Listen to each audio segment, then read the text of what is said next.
Okay, so I said I was gonna come back after watching Cinderella, and share whatever God shared with me.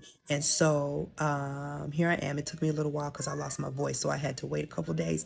But so what ended up happening is I watched the 1997 version of Cinderella with Brandy and Whitney Houston, and I love it, and I love a lot of the songs. I'd already seen it, obviously, but it just jogged my memory about some of the different songs in it. However, I also watched the 2015 version, which I said I was going to watch, starring Lily James and Richard Madden. And I have to say that I actually, right now, love that one more. I literally watched it and then started it over and watched it again. It is so full of romance, and I'm not usually somebody who likes like romance movies and novels and things like that, but I really feel like God is telling me to like watch it and watch it again and watch it again. And he was showing me so much like symbolism and comparing a lot of things to the book of Ruth and the book of Esther. And so one of the things that he told me after I watched it was that he there's a comparison between Cinderella and Ruth because they are both damsels in distress, right? And so he's sending Boaz and Prince Charming to them so that they can be literally like a redeemer, a kinsman redeemer. If you've ever read the story of Ruth, if you have not, you need to read it, okay? But a damsel in distress to us is not the same thing as what it is to God. Yes, it requires a man to come and kind of like help a woman, right?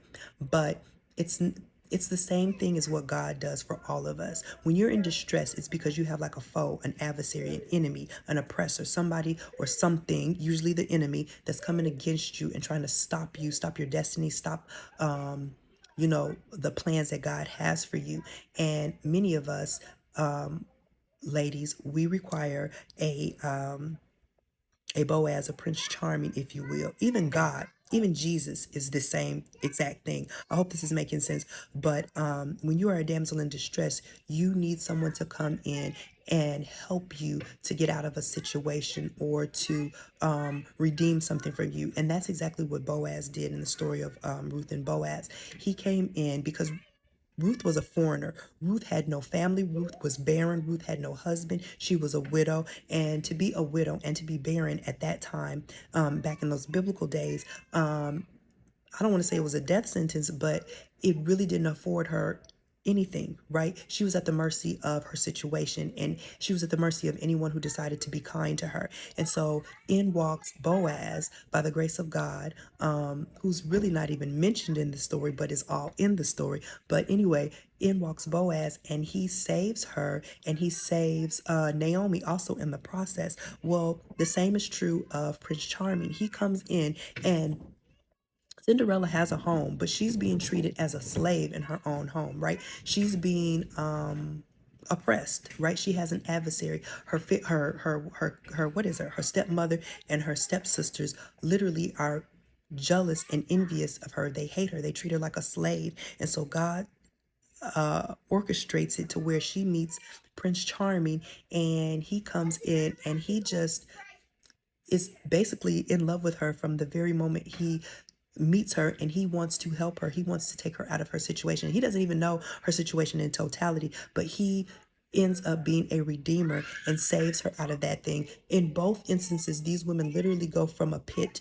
to a palace. Like, they come out of situations where it looks like this is all that there is for them. This is all that their life is going to be. And they go through a journey of events, if you will, that end with them winning, completely winning. And so God is telling me that many of us need to be like a damsel in distress. And when you're a damsel in distress, it means that you're being open and honest about your situation and saying like, yes, this is an area that I need help in.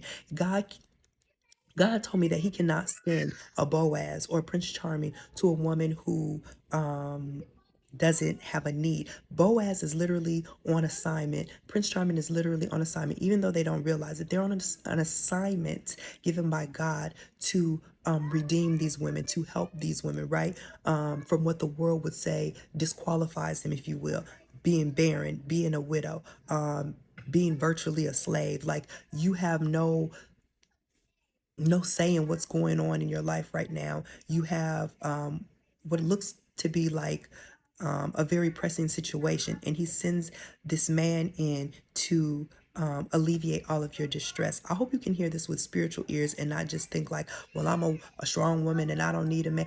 Everybody needs a man like Jesus, right? And so God wants to send a man like Jesus. God wants to send a man that will lift you up in your time of need and remove what the enemy is trying to do from you completely. I hope this is making sense.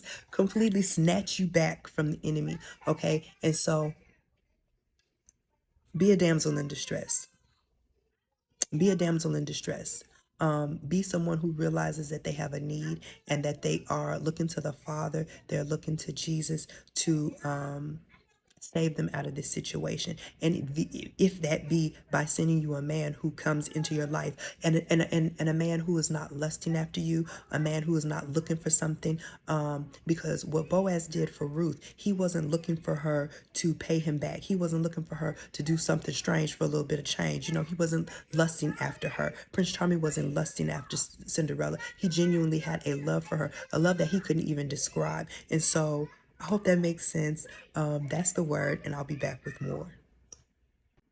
And one last thing, the day after I watched these Cinderella movies, I took my daughters to ballet. And when we got into the ballet studio, they were like, hold on one second, we have to let these girls finish rehearsing this dance. And then they turned the music up, and it is the song from Cinderella, A Dream is a Wish That Your Heart Makes. God is speaking so loudly about Cinderella right now. So I hope that this word is for you.